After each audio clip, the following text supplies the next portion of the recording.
जय श्री कृष्णा, जय श्री नारायण। दोस्तों, आज आप सुनेंगे श्रीमद् भागवत महापुराण कथा 10वें स्कंद उत्तरार्ध का 54वां अध्याय। इस अध्याय में आज आप सुनेंगे शिशुपाल के साथी राजाओं की और रुक्मी की हार तथा श्री कृष्ण रुक्मिणी विवाह की कथा।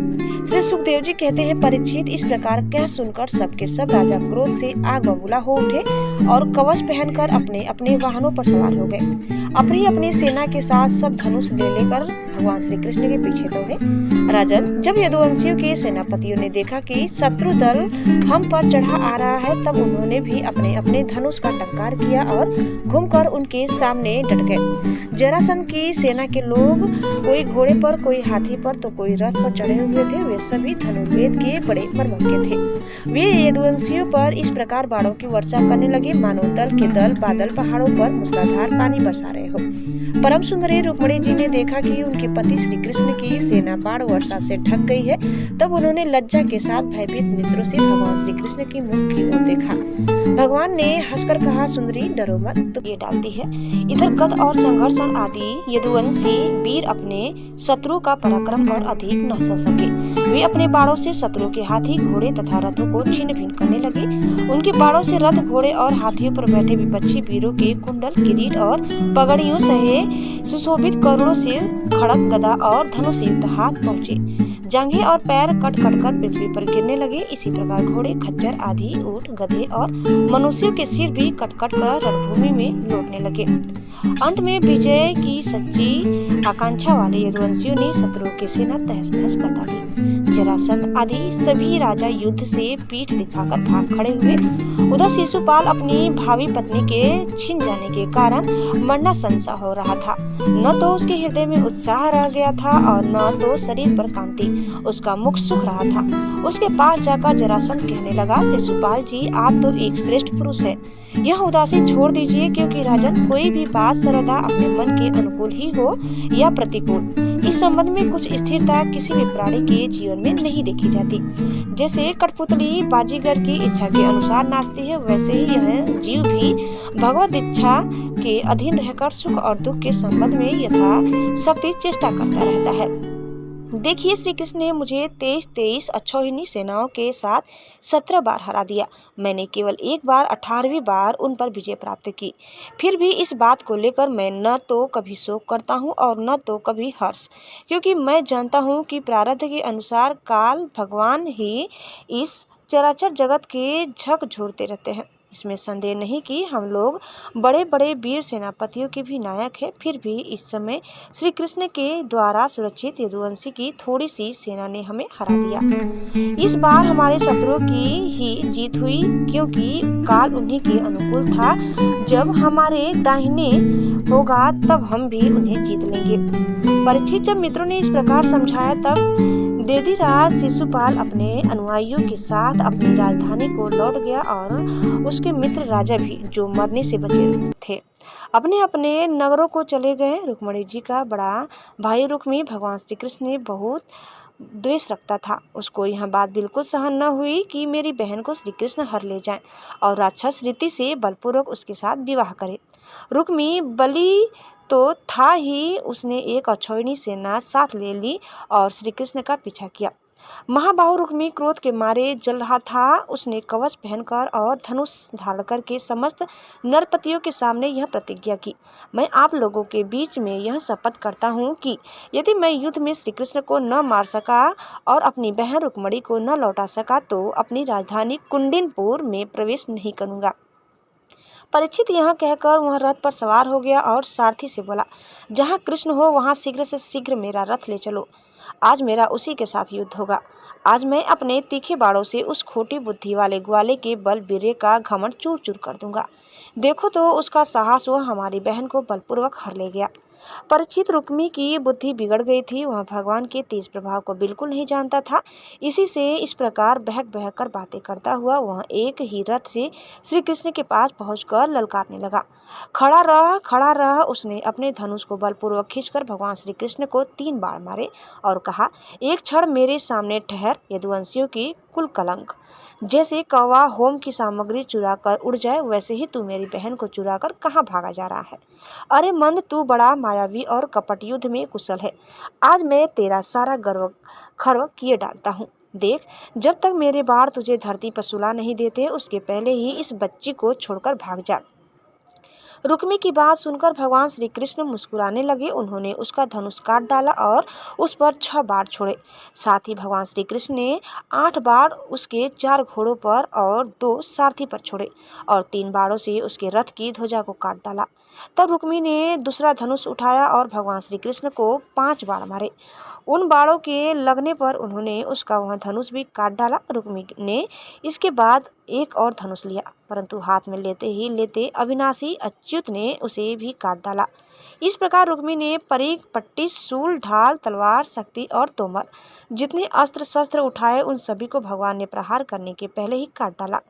अब रुक्मी क्रोधवश हाथ में तलवार लेकर भगवान श्री कृष्ण को मार डालने की इच्छा से रथ से कूद पड़ा और इस प्रकार उनकी ओर झपटा, जैसे पतंगा आग की ओर लपकता है। जब भगवान ने देखा कि रुक्मी मुझ पर चोट करना चाहता है, तब उन्होंने अपने बाणों से उसकी ढाल तलवार को तिल तिल करके काट दिया और उसको मार डालने के लिए हाथ में तीखी तलवार निकाल ली।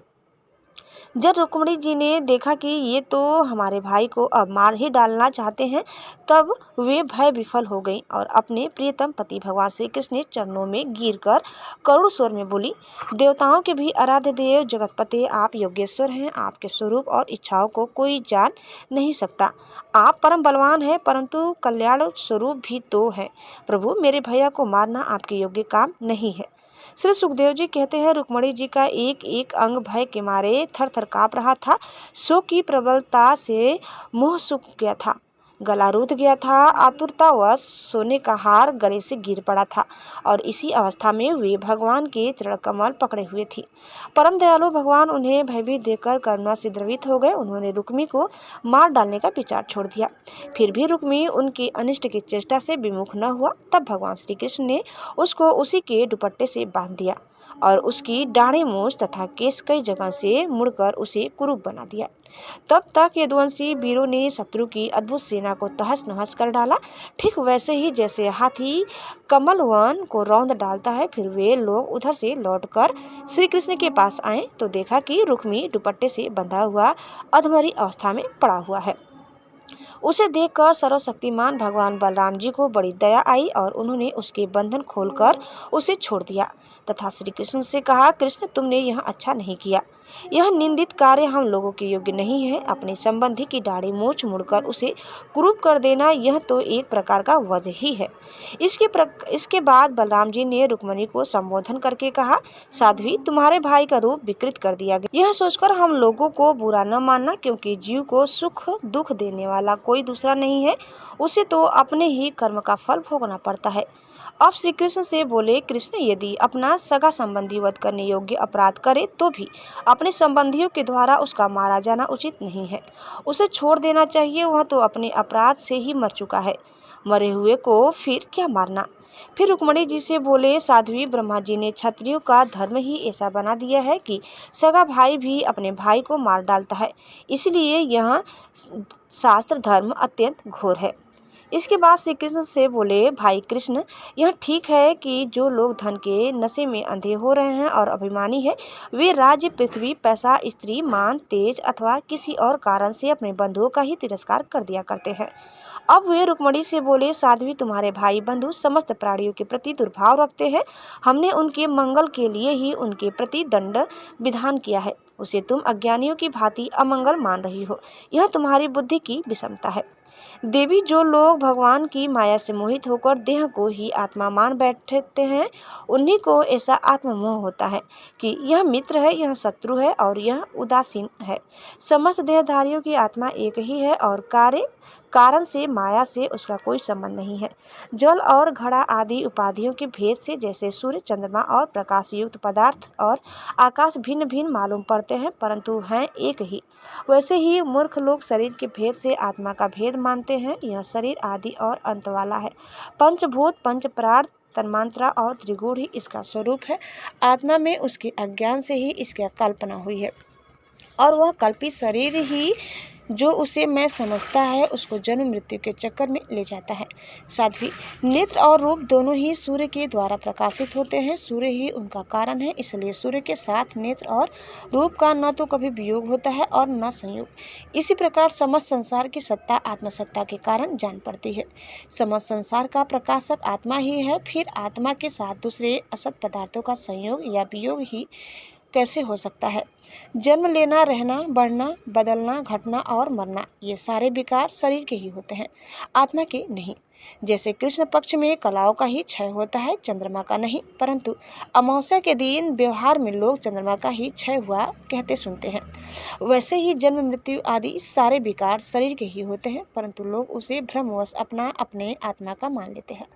जैसे सोया हुआ पुरुष किसी पदार्थ के न होने पर भी स्वप्न में भोक्ता, योग्य और भोग रूप फलों का अनुभव करता है, उसी प्रकार अज्ञानी लोग झूठ मूठ संसार चक्र का अनुभव करते हैं।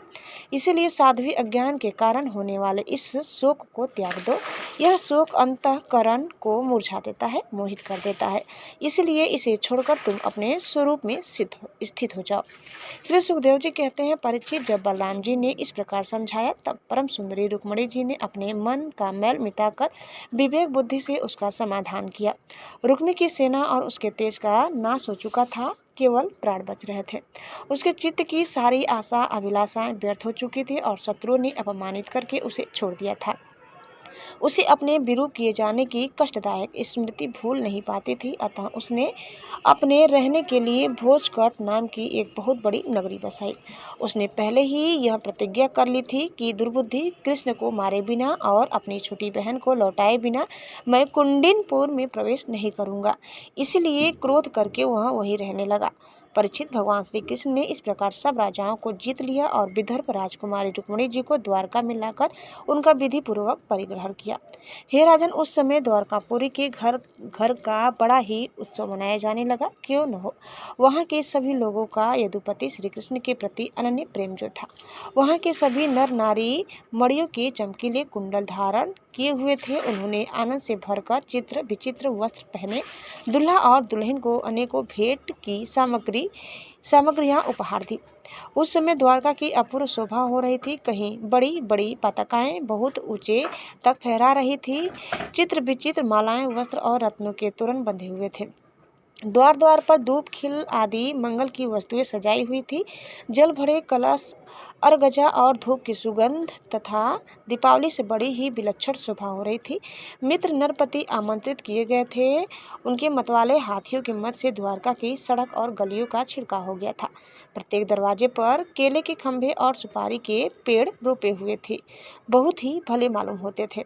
उस उत्सव में कुतूहलवश इधर उधर दौड़ धूप करते हुए बंधु वर्गों में कुरु, सृंजय, कैकेय, विदर्भ, यदु और कुंती आदि वंशों के लोग परस्पर आनंद मना रहे थे।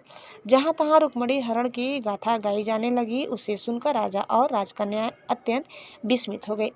महाराज, भगवती लक्ष्मी जी को रुक्मिणी के रूप में साक्षात लक्ष्मीपति भगवान श्री कृष्ण के साथ देखकर द्वारकावासी नर नारियों को परम आनंद हुआ। तो दोस्तों, इस प्रकार कथा यही समाप्त होता है। उम्मीद करते हैं कि आपको हमारी आज की यह कथा जरूर पसंद आई होगी। कैसी लगी कमेंट करके बताइए। चैनल में नए हैं तो प्लीज़ लाइक, शेयर और सब्सक्राइब करना न भूलें। धन्यवाद। जय श्री कृष्ण, जय श्री मन नारायण। एक बार प्रेम से बोलिए श्री बांके बिहारी लाल की जय।